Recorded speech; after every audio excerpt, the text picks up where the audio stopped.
engineering graphics. We know very well we are going to discuss about the basics of engineering graphics. We know very well that engineering graphics is a basic subject and it is one of the basic engineering which has been learned by all the students. This subject is learned by all the discipline students. What can you guess? What is the reason behind that? The reason behind that is its engineering graphics is a subject which helps a student in visualizing the concept, or otherwise it will be helping in analyzing, it will be improving the analyzing skill of the particular student.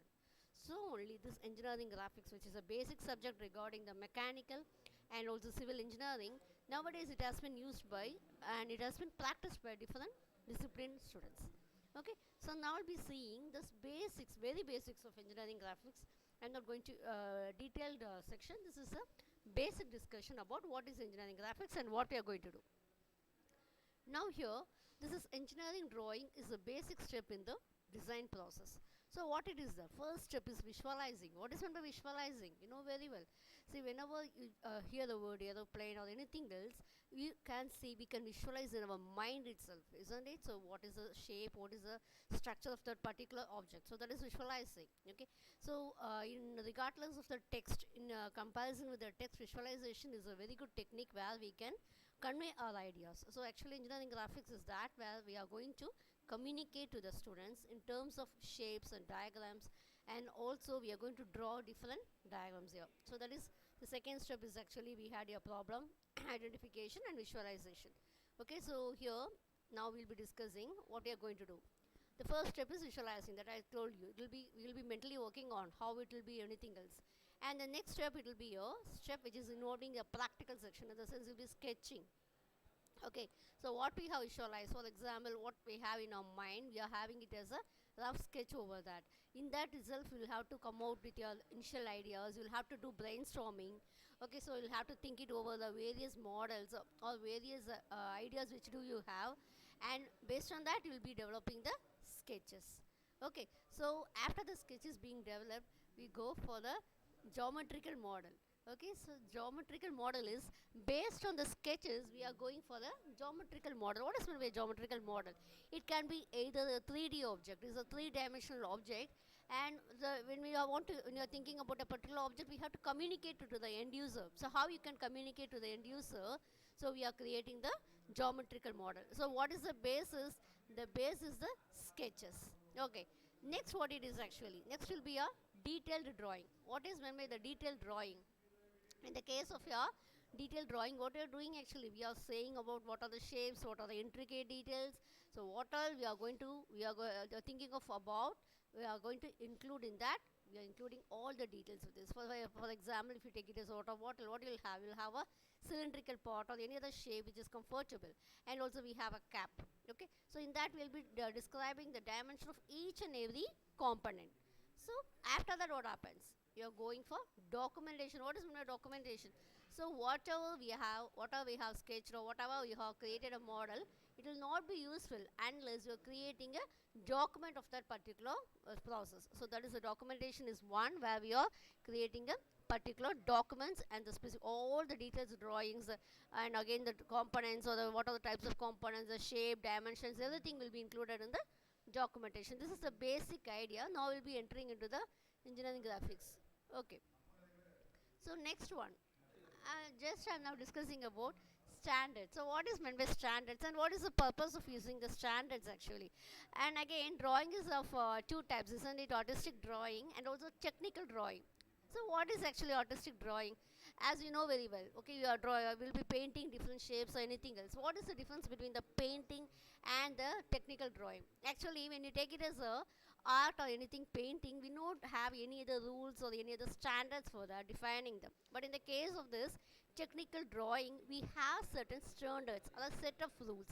That is how you will have to create a particular drawing. Okay, what should be the size, what size of paper you should use, or what size of what pencil or anything else, whatever, there will be a standard rules. How should be the thickness of the line, everything else will have it as a standard. Then what is the purpose of standard and why we are going for this standard? So actually we know very well, drawing is you are going to convey the meaning. Right. So whatever the audience or whoever is listening to it, they shouldn't interpret it. To avoid the misinterpretation, we are using the drawing standards. Okay. So that is the drawings will convey the same meaning to everyone who reads them. Next, we are going to see about the drawing sheets. Okay, there are standard sizes as I discussed already. Everything else will have a standard.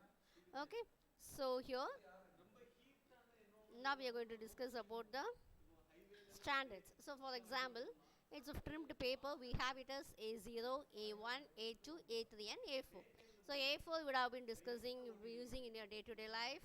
Okay, so if A4 will be discussing about the day-to-day life, and A3 will be normally used by the students, BE students.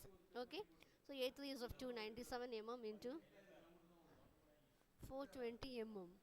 297 mm into 420 mm, which will be normally used by the students. Okay, so A2 will be a larger sizes, and A1 and A0. So whatever dimensions you are going to use in the case of your drawing sheets will be in terms of millimeters. Okay, so you have to forget centimeter or meter. So whatever dimensions they have given, you will have to convert in terms of millimeters, and you'll have to use it. So next, this is I'm just showing a layout. See, normally normal papers will have a paper and you'll have a left side margin, but in the case of A3 sheets, you will have border lines. Okay, so you'll be having border lines of the four borders. So that's what you'll be doing in the case of your drawing sheet. So and you'll have a title block which will be provided at the right bottom. So what will be the details that will be included in the title block? So what a drawing you're doing. So what type of projections? What's your name? Or what are the technical details to be included?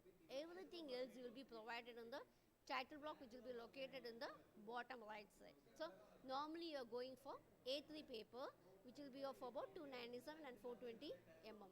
So what else we are having apart from your title block will be your drawing space. Okay, so next what you are going to have is this will be the D. So D will be the margins.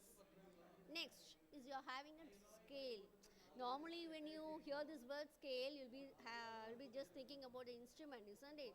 So that will be a scale. But here, scale is actually a ratio between the linear dimension of a drawn representation of an object and the actual object. Okay, the actual object size may be or may not be different from the representation of the object which is drawn in the drawing sheet. So that we call it a scale. Now you'll have a take it as linear dimension in the sense it can be a length or it can be a size. Okay. Now you'll have your small diagram which will depict. See, for example, here the actual size is of 20, but while you're drawing, you're making it a strand. So what is the reason? See, normally, see, just imagine an object which is of 150 centimeter or 200 centimeter or anything else. Can you draw that in your sheets? It will be quite impossible. And again, you'll be drawing with these views. So you cannot make it as it is. Alright. So at that particular time, you're going for scales.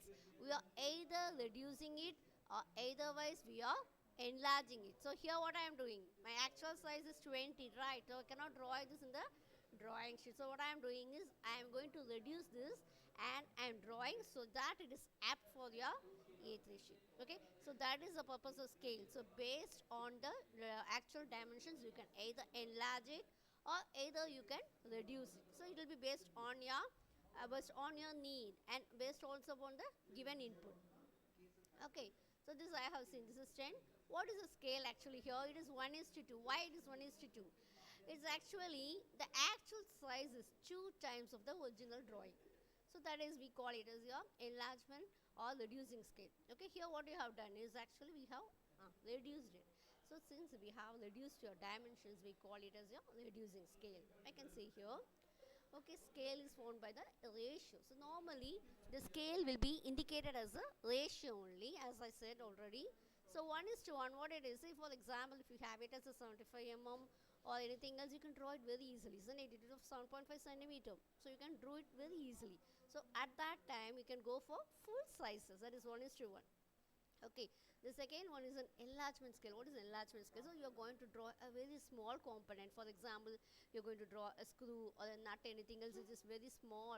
So if you're drawing as it is, you cannot learn or you cannot get any details about the intricate details of the particular component. So what you do is you go for enlargement scales. Okay, that is we are going to, you can make it as 50 is to 1, even we can make it as 100 is to 1. Depending upon the necessity, we are selecting the particular scale. And the reduction scale, as said and already, the actual subject is the actual object is a very large one, so I can't draw it as it is, so I am reducing it. So whatever scale you are drawing, you will have to specify it correctly in your title block. Okay, so whatever be your drawing, whether you are going to enlarge it or otherwise you are going to reducing it, you will have to clearly indicate in the title block, which is provided in the bottom corner. Okay, these are some examples of reducing scales. 1 is to 2, 1 is to 5, anything else. Okay, you're reducing 10 to 1. Just imagine then, in the sense how large the object will be. You're going to draw a particular building, so you will have to imagine, so how many times you will have to reduce it. Okay, enlarging, very well. See, for example, you are drawing a keyboard, just in the sense keyboard keys and everything else is very small component. In that time we are going for enlarging scales. Okay, so now, and next one, as I said already, whatever I have entered in the drawing board will have its specifications. Not only the drawings, text also will have its specifications. So very important two properties it has required for the text that has to be indicated is, first one is your legibility. So legibility in the sense what it is, it should be seen clearly. So whenever we are seeing that particular word or anything else, we should be able to understand what it is coming to say. And the space between the letters, it should be always a common. The space between the words, it always should be common. And uniformity, the size or the text height, everything else should be the same. The line thickness, each and everything will have a dimension. I have given some examples what it is good and what it is bad. So the first one, it is estimate. I have given it. It is how it is actually. The distance between the words is, everything is common. The height is common. But the second one you take, what happens? I'm having it as a small letter. Okay, the third one, the m is larger or it is not evenly spaced. So like this we'll have to check it. And as I said already, whenever we are entering the text also, it has to be of clear shape and size. Okay, so everything will have to have a correct dimensions. And you'll have to follow, normally a single stroke is formed when you are drawing or writing anything else. Okay, straight in the sense you'll have to make it as a one strike, a, you'll have to make it once. There should be no double writing or anything else. Okay, in order to, and everything height should be the same, and a will be formed by single stroke of two slanting lines and one horizontal line. So whenever you're creating a word, you'll have to create it carefully, and you'll have to ensure that there is only single stroke is involved. And there are many line types. Now actually till now we don't see any difference in lines, isn't it? So we don't consider lines itself even. So we just think line is a line. But in engineering graphics, each and every line will have its significance. Okay, the style, the thickness, everyone will indicate a different meaning. Okay, so continuous thick line, since what it will be actually, when we have it as a continuous thick line, it will be indicating a particular part of the object. Okay, if it's a particular part of the object, it will be represented as a thick continuous line. There will be no gap. But when you take it as a thin line will not be considered as a particular object. It will be a dimension line. Okay, we'll be seeing it in our classes. Okay, it can be an extension line, so it may have different purposes. And again, we'll have it, take it as a, so dashed line, what it is actually, dash we have thin or thick, we go for thin only. There's no many difference between them. So dash is actually, we are having small gaps. What it indicates? Certain edges, what we cannot see will be seen as hidden edges. Okay. Next one we have it as a chain type. What it is a chain style in the sense, this is used for indicating the center lines. Okay, we'll have a lengthy line and then a small stroke, small line and then a gap and this. And it should be even, whatever it is. It can be a dashed one or there can be a chain model. It has to be even. So one line shouldn't be small and other one should be long. If you're having as a long line, everything should be of equal dimension. This will come by practice alone. We can't measure it, right? So you'll have to make it as a practice. The case of, next we are going to learn the very basic concepts. Okay, so that we call it as your orthographic orthographic projection. So what is meant by orthographic projection? Okay, so there's orthographic projection. As I said, this is a very basic step. Okay, so the quadrants and everything else, first triangle projection, I'll explain you in the next classes. Now I'll be just, you're going to see about what is meant by orthographic projection. So what I'm going to do here, see here I am placing the particular object. Okay, so normally which will be a front view. So you can see that when you take a particular object, the part or a view which gives you the maximum details, we take it as your front view. So it can be whatever size. Normally when you take it as the problem, given problem, they'll be giving a arrow mark. Okay, in the problem they will be giving an arrow mark. So from that you will have to consider it as a front view.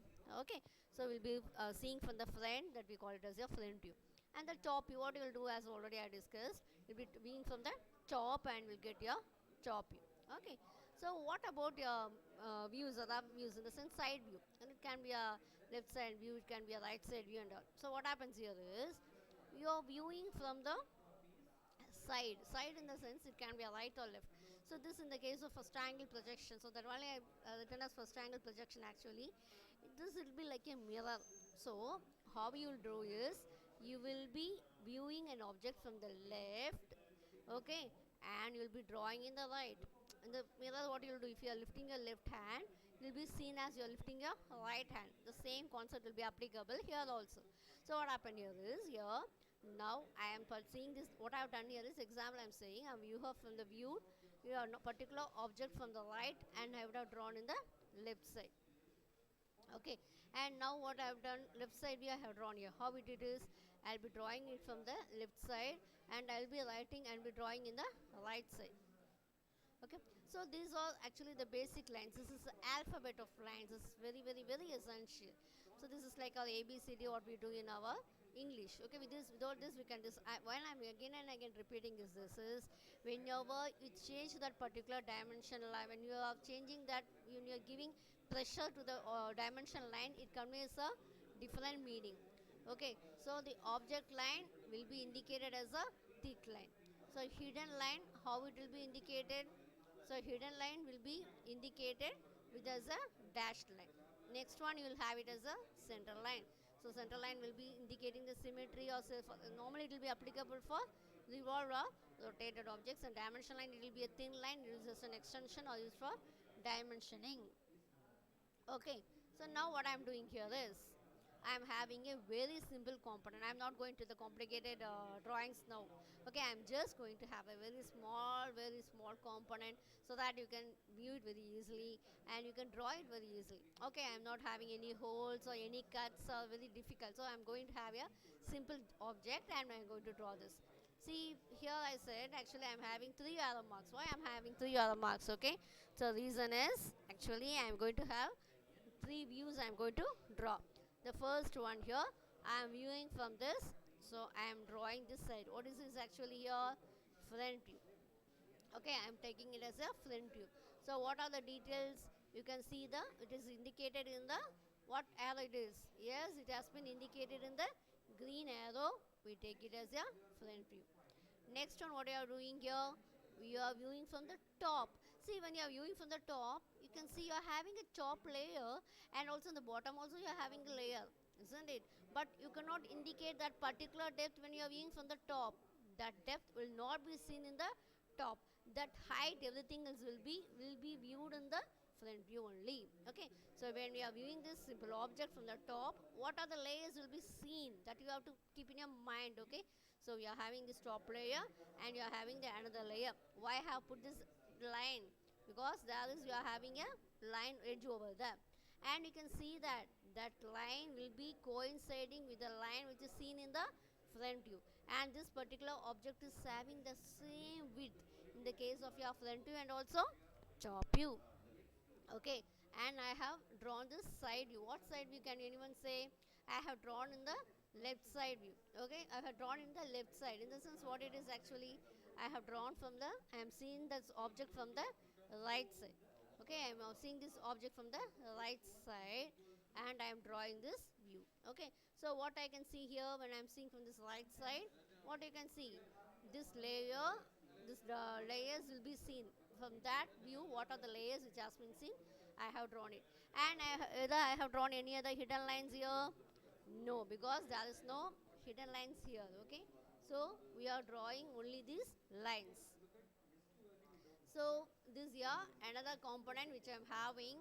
I am this now I am introducing you to a object which is having a center hole. Okay, so center hole, so that you can now easily understand how we are going to draw a 3D object which is having holes. Okay, now I imagine that I am viewing because it has been located, isn't it? How it is located, from that you locate, from that you can view and give your flint view. So you can see this object which will be like an inverted C, isn't it? Yes, I have drawn the flint view. Here it is in the top views above. Okay, it's in the case of your third angle projection. Okay, so you need not worry about that. Just now we are going to see how you are going to view or top view or right side view. That's what I'm saying. Okay, so and again you need not now think about this angle of projections, everything. Now just we are concentrating about the orthographic projection alone, how to see and how to view it and how to get the various views. Okay, now I'm going to view it from the top. You can see that I'm having the top surface will be indicated, and again I'm having a circle.